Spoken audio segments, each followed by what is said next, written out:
Good morning, student. Class 10. Today we will read Unit 4. Reading C. Daddy's Enduring Script. पिताजी की स्थायी लिपि। पिताजी जो थे लेखिका के, वो एक राइटर थे। वो हमेशा क्या करते थे, कहानियां लिखा करते थे। इस चैप्टर में हम पढ़ेंगे कि जो लेखिका है उनका नाम क्या है, अमरा भवानी देव, जो बेंगलुरु में good shepherd convent high school में गणित सिखाती है। उन्होंने किस तरीके से अपने पिताजी से एक स्थायी लिपि को, लेखन किस तरीके से लिखते हैं, कहानियां किस प्रकार से लिखी जाती है, वो हम इस चैप्टर में पढ़ेंगे। 2003 में कॉमनवेल्थ ब्रॉडकास्टिंग एसोसिएशन की छोटी कहानियां प्रतियोगिता में उनकी प्रविष्टि फॉर हॉर्सशू नेल के लिए उन्होंने अत्यधिक सराहनीय पुरस्कार जीते थे। किसने? लेखिका अमरा भवानी देव ने। कहाँ की रहने वाली थी? बंगलुरु की रहने वाली थी और 2003 में क्या किया था, कहानी प्रतियोगिता में जीती थी। क्या जीती थी? एक पुरस्कार जीती थी। इस कहानी का जो सार है वो हम देखते हैं क्या है। इस कहानी में लेखिका जो है बचपन में ही उसके पापा की मृत्यु हो जाती है। उनकी पिताजी, जब लेखिका 13 साल की थी तभी उनके पिताजी की मृत्यु हो गई थी। जब वो 13 साल की थी उसके पहले ही वो क्या करती थी, हमेशा अपने पिताजी की स्थायी लिपि से बहुत ही ज्यादा क्या थी, प्रभावित हुई। और वो भी क्या निर्णय लिया था कि मैं भी क्या करूंगी कि आगे चल के अपनी स्थायी लिपि को अपना भविष्य बनाऊंगी, अपना कैरियर बनाऊंगी। उन्होंने ठाना और किस तरीके से वो 13 साल के बाद उनके सामने क्या क्या प्रॉब्लम आई, किस तरीके से वो कहानियों को लिखा, किस तरीके से वो पुरस्कार जीते, इसके बारे में इस चैप्टर में हमने देखेंगे। और क्या देखेंगे कि उन्होंने भविष्य में लेखिका अपना जो स्थायी लिपि बना, स्थायी लेखन किस तरीके से उन्होंने प्रभावित हुआ अपने पिताजी से। 13 साल की उम्र में ऐसा क्या किया और आगे किस प्रकार से अपनी इस कहानी को क्या बनाया, अपना भविष्य बनाया, कैरियर बनाया। और उनके आने वाली एक नहीं बल्कि दो जनरेशन भी क्या की, सिर्फ लेखन स्थायी लिपि से ही आगे अपने कैरियर को बढ़ाया है। किस तरीके से उन्होंने जीवन जीना सीखा है और किस तरीके से अपने लेखन के प्रति अपने दृष्टिकोण को किस तरीके से दिखाया है, इस चैप्टर में हम पढ़ेंगे।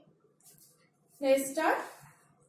Seated in our drawing room, Daddy quickly wrote into the night, the green ink from his fountain pen turning thoughts into words in his beautiful handwriting. क्या बता रहे हैं इस चैप्टर में कि जो अपने बैठक रूम में, वहां पे मैं क्या कर रही थी, मेरे जो पिताजी हैं वो शांति पूर्वक एक कहानी लिख रहे थे, एक नया मोड़ दे रहे थे। और उसी कमरे में मैं क्या कर रही थी, एक कॉर्नर में बैठ के चेयर में बैठी हुई थी और उनको देख रही थी। जो क्या कर रहे थे, रात को लिख रहे थे। किससे लिख रहे थे? The green ink from his fountain pen. वो एक फाउंटेन पेन से ग्रीन इंक में एक कहानी को नया मोड़ दे रहे थे। My mother and little sister would be fast asleep in the bedroom. मेरी जो माँ है वो और मेरी छोटी बहन दोनों कहाँ चले गए, अपने अपने बेडरूम में सोने के लिए चले गए। But I sat huddled in a blanket on the cane chair opposite in desk and watched। और मैं क्या कर रही थी, हडल का मीनिंग क्या होता है, ढेर लगाना, किसी भी चीज का ढेर लगाना। यहाँ पे क्या बता रही है लेखिका कि मैंने अब जहाँ पे मेरे पिताजी थे वो क्या कर रहे थे, रात के टाइम में कहानी लिख रहे थे और कहानी को एक नया मोड़ दे रहे थे। उन्हीं के अपोजिट डायरेक्शन में मैं बैठी हुई थी और एक कंबल लिए थी, ब्लैंकेट लिए थी और उसका ढेर लगा के चेयर में बैठी हुई अपने पिताजी को देख रही थी। It was the 1960 we lived in Chennai। ये कब की बात है? 1960 की है और हम कहाँ रहते थे? चेन्नई में रहते थे। In a smiling modest house with whitewashed walls and green windows। और हमारा जो घर था वो कैसा था? हंसता खेलता, सीधी सादी दीवारें। अब आप लोग बोलेंगे हंसता खेलता वाला घर भी होता है क्या? तो ऐसा नहीं है। जो घर था वो कैसा था? पूरा व्हाइट था। उसकी जो खिड़कियां थी वो कैसी थी? ग्रीन कलर की थी और जो वहाँ रहने वाले, वहाँ तो शांत वातावरण था, तो जो घर में खुशियां थी उसको यहाँ पे लेखिका ने कैसे बताया कि जो हमारा घर था सीधी सादी वाली दीवारें और एक हंसता खेलता मुस्कुराता हुआ घर था जो सफेद कलर का था और जो उसकी विंडो थी वो ग्रीन कलर की थी। ध्यान रखें बच्चों, यहाँ पे बात कब की हो रही है, 1960 की हो रही है और रहने वाली कहा कि ये बेंगलुरु में अभी रहती है प्रेजेंट में। और ये जबकि 1960 की जब बात बता रही है तब कहाँ रहते थे, चेन्नई में। A big garden around it and an inviting porch। वहां पे क्या है, एक बहुत बड़ा उनके घर में गार्डन भी है और वहां पे एक पोर्च लगा है। पोर्च में जो लोहे के चेयर होते हैं या बैठने का जो प्लेस होता है वहां पे बना हुआ है, ताकि कोई भी बाहर से कोई व्यक्ति आता है तो हम क्या कर सकते हैं, बुला के उन्हें पोर्च में बैठा सकते हैं। To help make ends meet, my parents and rented out of the house।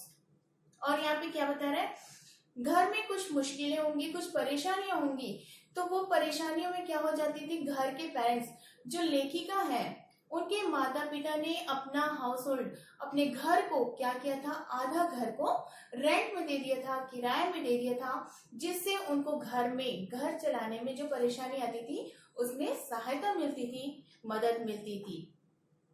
Daddy was a freelance writer contributing short stories to Tamil magazines and script for films।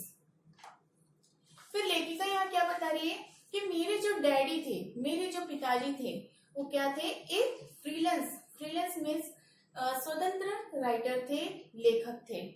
वो अपने मन मर्जी के मालिक थे, स्वतंत्र लेखक थे। Short stories to Tamil magazine, Tamil की मैगजीन के लिए, तमिल पत्रिकाओं के लिए मेरे जो पिताजी है कहानियां लिखा करते थे और स्क्रिप्ट्स फॉर फिल्म के लिए स्क्रिप्ट भी लिखा करते थे। कुछ जो चीजें होती है जैसे पत्रिकाओं के साथ साथ फिल्मों के लिए कहानी लिखना, छोटी छोटी जो कहानी होती थी, मेरे पिताजी अपने मन से, अपने मन मर्जी के मालिक थे, स्वतंत्र लेखक थे और वो क्या करते थे, तमिल मैगजीन पत्रिका के लिए कहानी लिखा करते थे और फिल्मों की भी कहानी लिखा करते थे। Although the film offers were few and far between।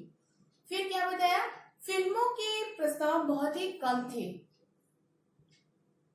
Before I was born, he did once had a study। फिर क्या बता रही है लेखिका, जब मेरे जन्म के पहले त्रिवेंद्रम में एक मलयालम समाचार वाचक, जो समाचार जो न्यूज देते हैं ना उनको बोलते हैं, तो क्या बता रहा है कि वहां पे जो समाचार वाचक जो होते हैं, समाचार देने वाले जो लोग होते हैं, वहां पे मेरे पिताजी क्या करते थे, काम करते थे। लिखा है ना, जब मैं पैदा हुई थी उसकी बात। Well playing job in Trivandrum as Malayalam news reader, his name Nagercoil K Padmanabhan, known to All India Radio listener in Kerala. Kerala में उनको जो सुनते थे, मेरे जो पिताजी थे वो क्या थे, एक न्यूज देने वाले व्यक्ति थे, जिनको किस नाम से जाना जाता था, नागरकोयल के पद्मनाभन। बच्चों आप लोग ये नाम याद रखेंगे, कभी कभी ऑब्जेक्टिव क्वेश्चन में पूछता है कि त्रिवेंद्रम में मलयालम न्यूज देने वाले व्यक्ति का नाम क्या था और वो किस में काम करते थे, तो ऑल इंडिया रेडियो में, AIR, ये आपका ऑब्जेक्टिव क्वेश्चन में क्वेश्चन आता है। दूसरा, त्रिवेंद्रम मलयालम में न्यूज रीडर के रूप में काम किया था और उनका नाम क्या था, नागरकोयल के पद्मनाभन। यहाँ पे मैंने 4 क्वेश्चन आपको ऑब्जेक्टिव के रूप में बता दिया। फर्स्ट क्या है, जो लेखिका है वो प्रेजेंट में बंगलुरु में रहने वाली थी, कौन से स्कूल में पढ़ी थी, उनका स्कूल क्या नाम था स्कूल का, गुड शेफर्ड हाई स्कूल में क्या पढ़ाती थी, मैथ्स की टीचर थी। 2003 में उनको किस लिए पुरस्कार मिला था, हॉर्शू नेल के लिए, जिसमें कहानी की एक प्रतिस्पर्धा हुई थी, उसमें 2003 में उन्हें एक पुरस्कार मिला था। 2 क्वेश्चन हो गए आपके। तीसरा, ये कहानी कब लिखी गई थी, कब की बात है, 1960 की है। उस समय लेखिका कहाँ रहती थी, चेन्नई में रहती थी। उनके पिताजी कैसे थे, कैसे लेखक थे, एक स्वतंत्र लेखक थे और वो कहाँ के रहने वाले थे, चेन्नई के रहने वाले थे। वो किस में काम करते थे, जब लेखिका पैदा हुई थी, जन्म हुआ था उनका, तो वो त्रिवेंद्रम में मलयालम भाषा में क्या करते थे, एक न्यूज रीडर के रूप में काम करते थे और उनका नाम क्या था न्यूज रीडर के रूप में? नागरकोयल के पद्मनाभन। और वो उनको सुनने वाले केरल के लोग थे और किसमें काम करते थे? ऑल इंडिया रेडियो में। क्लियर है यहाँ तक? आगे कंटिन्यू करते हैं। He did suddenly resign from AIR to pursue with relentless passion his dream of being a writer. Relentless passion का मीनिंग होता है पुराने शौक। जो हमारे शौक तो होते हैं, किसी कारण हम नहीं कर पाते। जैसे लेखिका के पिताजी थे, उनका शौक था कि वो एक स्वतंत्र लेखक बने, लेकिन किसी कारणवश वो क्या करे?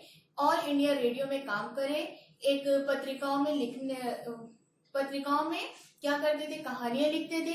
स्वतंत्र लेखक उनका शौक था, लेकिन फिर भी किसी परेशानी, किसी मुश्किल के कारण वो क्या करे? दूसरे के अंडर में काम करे। तो ये क्या बता रहे हैं? जो रिलेंटलेस पैशन था, जो दबी हुई इनकी प्रतिभा थी, जो उनका शौक था पुराना, वो क्या किए? ऑल इंडिया रेडियो में रिजाइन दिया उन्होंने और फिर से अपना जो लेखन काम है, लिखने की स्थायी लिपि को फिर से शुरू कर दिया। उनका जो सपना था। Among Daddy's early friends in Chennai were actors Gemini Ganeshan and Nagesh, the comedian. उनके मेरे डैडी के बहुत पहले के दो दोस्त थे। एक का नाम क्या था? जेमिनी था और दूसरे का नाम क्या था? गणेशन। तो क्या बता रहा है? चेन्नई वर एक्टर्स जेमिनी गणेशन। जो जेमिनी गणेशन था वो क्या था? एक बहुत अच्छा एक्टर था। And Nagesh the comedian. जो नागेश नाम का बंदा था वो क्या था? कॉमेडियन करता था, जो फिल्म वगैरह होती थी उसमें हंसाया करता था। Ganesan continue to visit us even after he become famous. Ganesan जो एक्टर था, बहुत ही प्रसिद्ध व्यक्ति था, बहुत ही प्रसिद्ध अभिनेता था, वो हमेशा मेरे घर में आया जाया करता था। ये बात कौन बता रही है? लेखिका बता रही है कि जो गणेशन है बहुत अच्छे अभिनेता होने के साथ साथ हमारे घर में उनका आना जाना लगातार बना रहता था।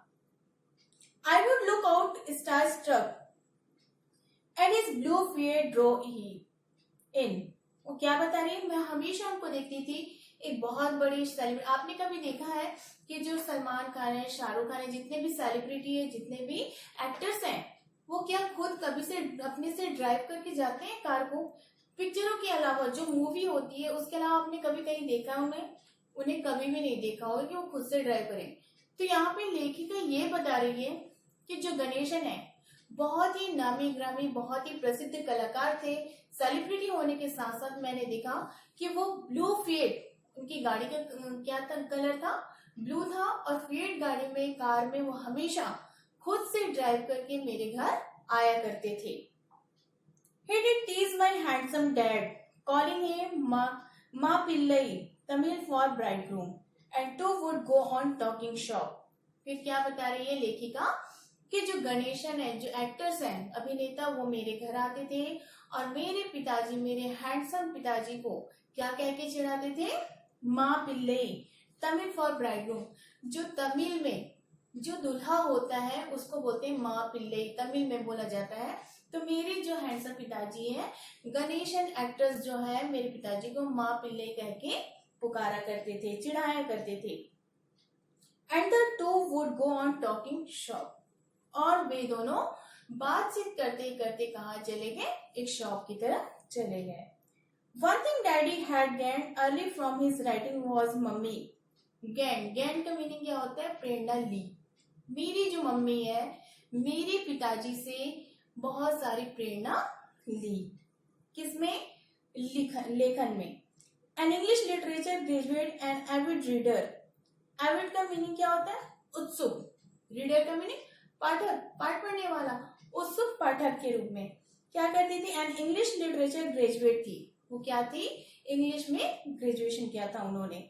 She was a fan of daddies magazine stories. मेरी जो माँ है, लेखिका यहाँ बता रही है, मेरी जो माँ है मेरी डैडी की पत्रिकाओं की, मैगजीन की बहुत ही बड़ी फैन हुआ करती थी। The two became pen pals. दोनों में मित्रता हुई, बहुत ही गहरी दोस्ती हुई। किसमें? ये शादी के पहले की बात बता रही है लेखिका, अपने पेरेंट्स की बात बता रही है। जो मेरी मम्मी थी इंग्लिश लिटरेचर में ग्रेजुएट थी और मेरे पिताजी की कहानियों की बहुत बड़ी फैन थी, उनसे बहुत सारी प्रेरणा ली और दोनों में बहुत ही अच्छी दोस्ती हुई। बहुत ही गहरी दोस्ती हुई। मेट एंड गॉट मैरिड, वे दोनों मिले और दोनों ने शादी कर ली। Although the doe-eyed beauty from Bangalore was no Brahmin like daddy, वो कैसी थी? दिखने में बहुत ही सुंदर थी, उनके घर में वो ब्राह्मण थी, लेकिन मेरे डैडी की तरह ब्राह्मण नहीं थी। सॉरी, वो अदर कास्ट की थी, लेकिन मेरे डैडी की तरह ब्राह्मण नहीं थी। It was a huge leap of faith to marry intercaste in those days. उस समय 1960 में, आज की जनरेशन पढ़ी लिखी है, तो आज इंटर कास्ट में शादी करने से क्या होता है, लोग जो पेरेंट्स होते हैं वो मान जाते हैं, लेकिन पहले के जो लोग हुआ करते थे वो इंटर कास्ट में शादी करने से क्या समझते थे कि वे अपने परिवार को क्या कर रहे हैं, धोखा दे रहे हैं, ऐसा समझते थे। और जो लेखिका के पेरेंट्स हैं वो क्या थे, दोनों ने लव मैरिज किया था और दोनों इंटर कास्ट थे। आई होप कि आप लोग को यहाँ तक लेसन समझ में आएगा। इसके आगे हम क्या करेंगे, नेक्स्ट पीरियड में चैप्टर को कंटिन्यू करेंगे।